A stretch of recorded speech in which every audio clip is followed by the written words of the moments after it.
I got so much motherfucking design on right now. Break it down, bring it back, make it clap. I got 3 old thoughts, new block, where that day. Bitches on my line, and you know they come straight. Hold up, what it not, 45, scope it cash like whoa. How you fucking with these hoes up? Assalamualaikum warahmatullahi wabarakatuh. Kami dari kelompok 8 ingin mempresentasikan hasil makalah kami yang berjudul Marifah Al-Wasithah. Perkenalkan, nama saya Siti Sarah sebagai moderator sekaligus presentator pertama, dan teman saya bernama Hasanatul Mardiah sebagai presentator kedua. Baiklah, langsung saja ke materi. Yang pertama, definisi Marifah. Marifah berasal dari kata arafa, yurifu, irfatan, wa irfatanan, wa irfatana, wa ma'ifatan, yang berarti mengetahui, mengenal pengetahuan ilahi.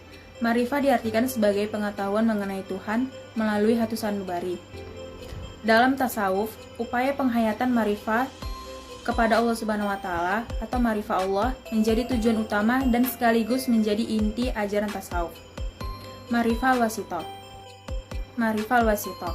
Marifah Al-Wasithah adalah cara mengenali atau mengetahui perantara Allah, namun bukan berarti Allah tidak bisa bekerja sendiri. Marifah Al-Wasithah membahas mengenai hal-hal yang berhubungan dengan utusan Allah, malaikat, nabi atau rasul, dan kitab suci. Pembahasan tersebut mencakup pembahasan iman kepada malaikat-malaikat Allah, iman kepada kitab-kitab Allah, dan iman kepada rasul-rasul Allah. Iman kepada malaikat. Iman kepada malaikat merupakan iman kedua setelah kepada Allah.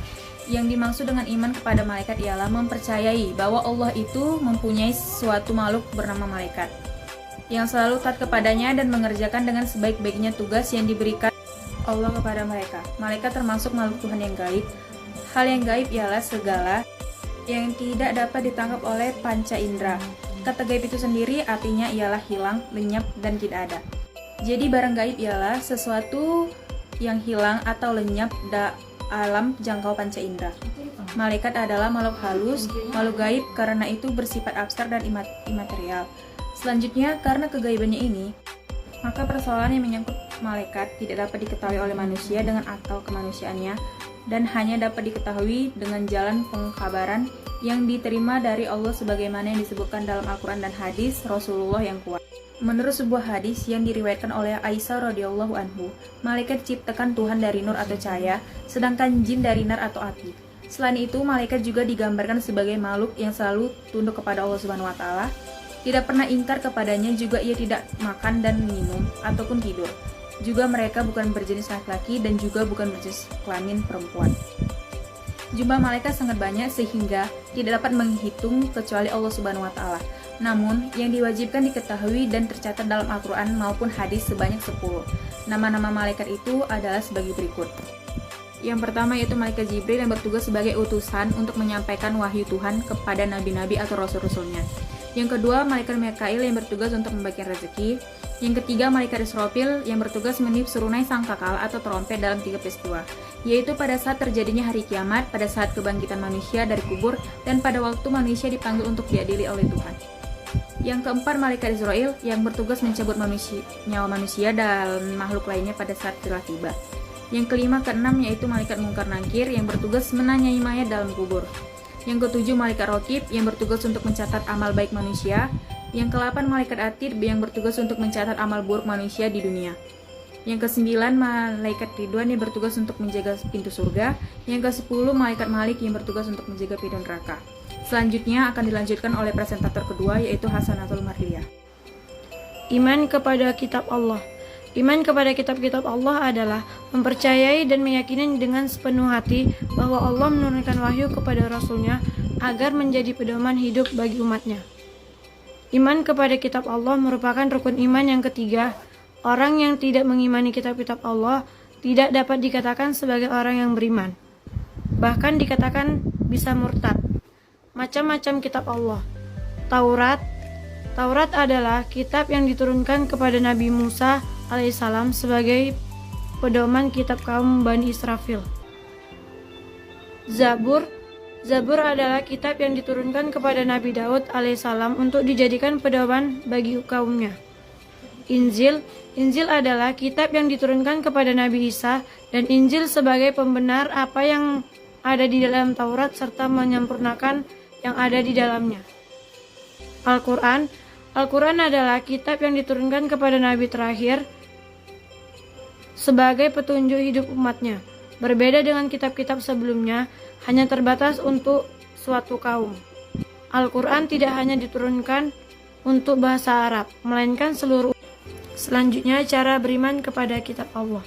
Cara beriman kepada kitab-kitab sebelum Al-Quran, meyakinin bahwa kitab-kitab itu, Zabur, Taurat, Injil, adalah benar-benar wahyu Allah, bukan buatan para rasul. 2. Meyakini bahwa isi kitab-kitab itu benar.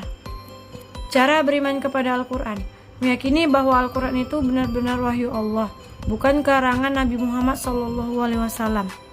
Meyakini bahwa isi Al-Quran itu benar-benar dan tidak ragu sedikit pun.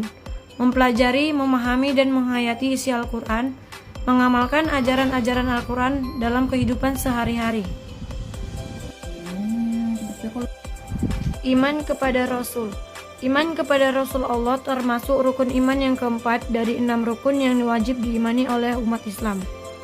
Yang dimaksud iman kepada para Rasul ialah meyakini dengan sepenuh hati bahwa Rasul adalah orang-orang yang telah dipilih oleh Allah Subhanahu wa Ta'ala untuk menerima wahyu darinya, untuk disampaikan kepada seluruh umat agar manusia dijadikan pedoman hidup demi memperoleh kebahagiaan di dunia dan di akhirat. Sifat-sifat yang harus dimiliki. Sifat-sifat yang harus dimiliki Rasul. 1. Siddiq atau benar. Mereka selalu berkata benar di mana, kapan, dan dalam keadaan bagaimanapun mereka tidak akan berdusta. 2. Amanah, yaitu dapat dipercaya, jujur, tidak mungkin dikhianat. 3. Tabligh, artinya mereka senantiasa menyampaikan kebenaran wahyu kepada umatnya. Tidak mungkin mereka menyembunyikan kebenaran yang dari Allah atau hitman, meskipun mereka harus menghadapi resiko besar. Fatana, artinya semua Rasul adalah manusia-manusia yang cerdas dipilih Allah. Tidak mungkin mereka bodoh atau idiot. Tugas Nabi dan Rasul. Tugas pokok yang diberikan Allah Ta'ala kepada Nabi dan Rasul sejak dari Nabi Adam sampai dengan Nabi Muhammad SAW. 1. Memberi kabar gembira bagi orang-orang yang menaati risalah-risalahnya. 2. Membimbing umatnya ke jalan yang benar sekaligus memperoleh kebahagiaan hidup di dunia dan di akhirat. 3. Memberi peringatan kepada orang-orang yang mengingkarinya. Baik, selanjutnya saya serahkan kepada moderator. Kesimpulannya, ma'rifah adalah pengetahuan yang objeknya bukan hal-hal yang bersifat aksesoris, tetapi lebih mendalam terhadap penekanan aspek esoteris dengan memahami rahasianya. Maka pemahaman ini berwujud pengalaman kejiwaan. Ma'rifah al-wasito adalah cara mengenali atau mengetahui perantara Allah, namun bukan berarti Allah tidak bisa bekerja sendiri. Ma'rifah wasito membahas mengenai hal-hal yang berhubungan dengan utusan Allah seperti malaikat, nabi atau rasul, dan kitab-kitab suci. Pembahasan tersebut mencakup ke dalam pembahasan iman kepada malaikat Allah dan iman kepada kitab-kitab Allah. Sekian dari presentasi kami kali ini. Lebih kurang kami mohon maaf. Jika ada kesalahan kata kami mohon dimaafkan. Saya Siti Sarah dan teman saya Hasanatul Mardiya Baru Tambunan. Sekian dari video presentasi kami kali ini.